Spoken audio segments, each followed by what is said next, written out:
Alright, so what we've got here is a plumber who's coming in. He's a hard working guy, wears work boots all day, and he's got a painful spot on his foot.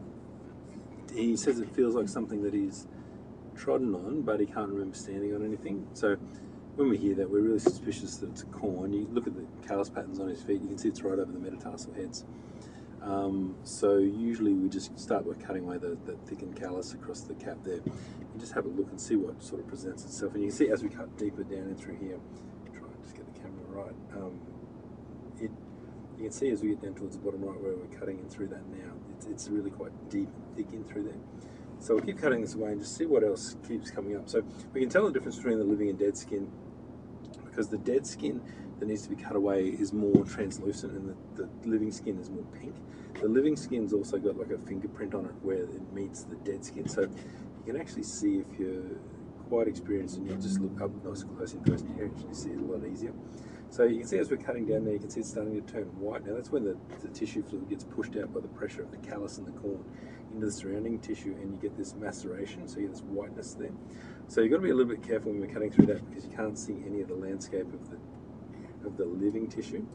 So we'll go ahead and cut through that, but it looks like there's a nasty little corn right in the middle of that macerated area, or the white area that we've just debrided. So we'll go through in there, and we'll probably need to use the tip. By the looks of it, we'll just clean it all up just to make sure we get a good look at it. And sometimes you can feel the hard central section better than you can actually see it.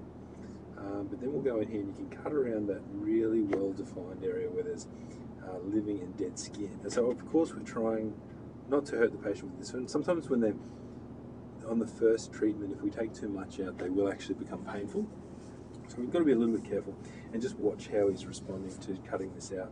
So there's no anaesthetic. We're using a number 10 single-use blade. So they're super sharp. We don't resharpen them, we don't reuse them, so we use it just for this corner and then throw that one away.